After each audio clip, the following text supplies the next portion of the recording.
the continuous random variable x has the probability density function defined as this function between 0 and 2, and outside that function the probability will be 0. So first of all, we want to show that k is equal to 3/4. So what we're going to do here in part A is we are just going to show that if we integrate in between 0 and 2 the function f of x, then this will be equal to 1. So we're essentially setting up an equation that we're going to solve. So I'm actually going to integrate between 0 and 2. I'll take the k from the function outside, because then I don't have to worry about actually dealing with that k until the very end. And so I get left with the function inside 1 minus x squared over 4 dx. So if I integrate this, got to remember not to forget the k. So the k is going to multiply the entire result of this integral. 1 will integrate to x, x squared will integrate to x cubed, and of course when I divide by 3, I'm going to multiply this 4 by 3, so I get x cubed over 12. And just remember to put the bounds 0 and 2 onto my bracket. So we're just going to evaluate this now, remembering the k times in the whole of the integral. So remember to substitute everything in. We're going to get 2 minus 2 cubed over 12 minus, and it's good practice to make sure you still put the 0 in. You can't always guarantee that the 0 is not going to affect your integral in ways that you don't foresee. So just put it in. The mark is for the substitution anyway, so you should demonstrate you understand fully what definite integration entails. Now, on my calculator, I can evaluate now this bracket, and when I do, you'll get that the integral is equal to 4/3 k. So what this means is I now know that 4/3 k is equal to 1. So if I multiply by that 3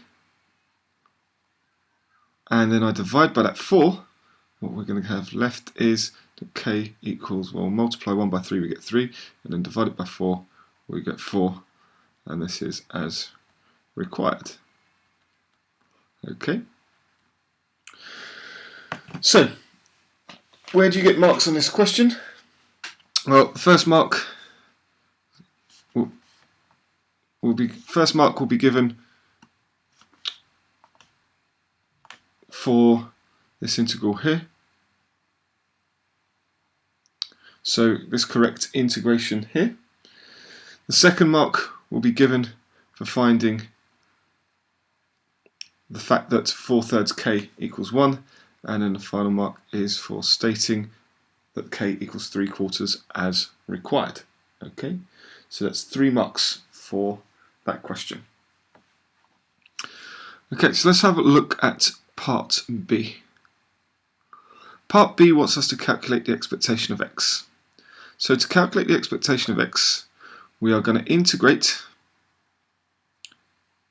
the PDF between 0 and 2, and we're going to integrate the product of x times that PDF. Okay, so we're going to start off with 1 minus x squared over 3. Sorry, apologies, that is of course over 4. So just change that to over 4 quickly. Now, before I do this, there's a couple of things I can do to make this easier. First of all, we're going to have to expand this bracket out, so we've got a nice easy function. We can't integrate this product. The other thing is I'm going to take this 3/4 to constant outside, exactly as I did previously, and I'm just going to worry about that constant at the very end. So you mustn't forget that constant while you're working through. But now by doing that, all I have to do is focus on this function of x. So when I say x times 1, I'm going to get x, and when I say x times x squared over 4, I'm going to get x cubed over 4 dx. Now this becomes a little bit more straightforward to integrate because the 3/4 is outside. It means that I can avoid having to do multiplications and divisions, etc. with fractions. X will integrate to x squared over 2 minus x cubed will integrate to x to the power of 4, And now we're going to divide by the new power 4, so that means I'm going to multiply this 4 by 4, and so I get over 16. And this is going to be integrated between the bounds 0 and 2. Now, moving on, we're now going to substitute in our values and evaluate. So remember, in the 3/4 is going to be multiplying the whole product of when I put 2 in, so I get 2 squared over 2 minus 2 to the power of 4 over 16. Minus, and as I've said before, it's just good practice to make sure you put the 0 in, just to make sure it does evaluate to 0. There will be situations, especially when you're studying C3 and C4, that you're going to deal with functions with integration, or that mean that when you evaluate them with a 0 value, they won't necessarily be equal to 0. Now, at this point, having shown how to do my substitution, I can plug this into my calculator. When I do, what we're going to get, we're going to remember that 3/4, and the result of that bracket here, evaluating that, is going to be 1. So in the end, when I integrate and I work through this, 3/4 times 1, of course, is 1. So I just want to finish off by stating what I found, and that is that the expectation of x is 1. It's not 1, it's 3/4. Okay, so where were marks awarded on this question? Well, first of all, you could have a mark for stating that this was what we had to do, this part here, in order to evaluate expectation of x. You could then have a mark for correctly expanding, and if you've taken a constant outside, fantastic. If it's still in here, then you have to have the equivalent when we expand this, so 3x over 4, 3x cubed over 16. You can then have a mark for the correct integration here. Again, if you've brought the 3/4 in the side, just expand this so you get 3x squared over 8 and 3x to the power 4 over 64. Finally, your last mark will be for the correct evaluation of this, and that's coming to the expectation of x equals 3/4. Okay, so let's have a look at part C. Part C says we want to find an expression for f of x, so that's the cumulative distribution function, valid between 0 and 2, where f denotes a cumulative distribution function. Okay, so what we're going to do, we're going to integrate the PDF between 0 and t. Again, I'm going to take the 3/4 outside, it just makes life easier for us. So I'm integrating 1 minus x squared over 4 with respect to x.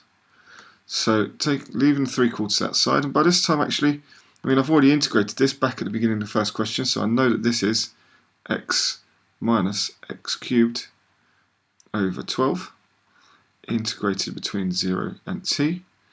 So we're going to get 3/4 multiplied by, we're going to substitute the t in, so we're going to get t minus t cubed over 12 minus the result when I put 0 in, so I get 0 minus 0 cubed over 12.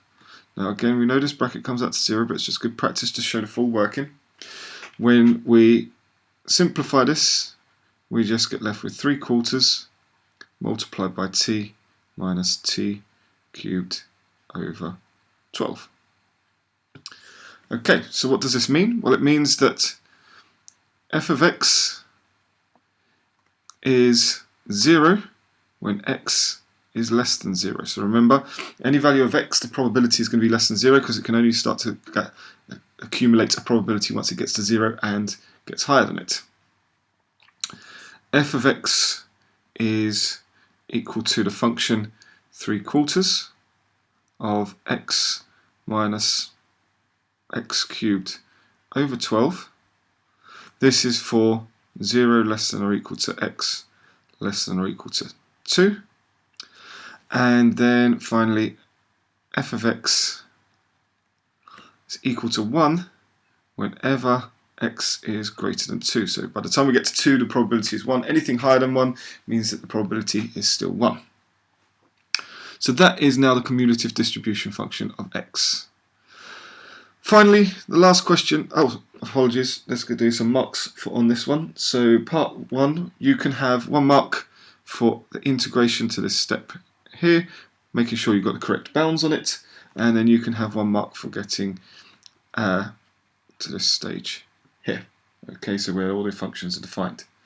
Now, part 2 wants us to find the probability that 0.3 is less than or equal to x less than or equal to 1.2. So, in order to evaluate this, what we're going to do is we're going to use the probability density, the cumulative distribution function. So f of 1.2, and we're going to take away f of 0.3. Okay, so writing this out in full, if I substitute 1.2 into the function and resolve 0.3, one thing I can do again is I can factorise this 3/4 outside the front. So I'm just going to put the 3/4 outside there. I'm going to put 1.2 in, so in the first bracket I'm going to get 1.2 minus 1.2 cubed over 12.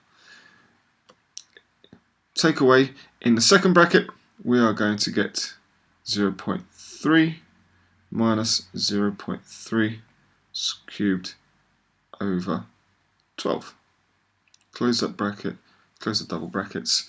When you work through this, if you're working on an actual view calculator, hopefully you get the exact answer 9099 over 16,000.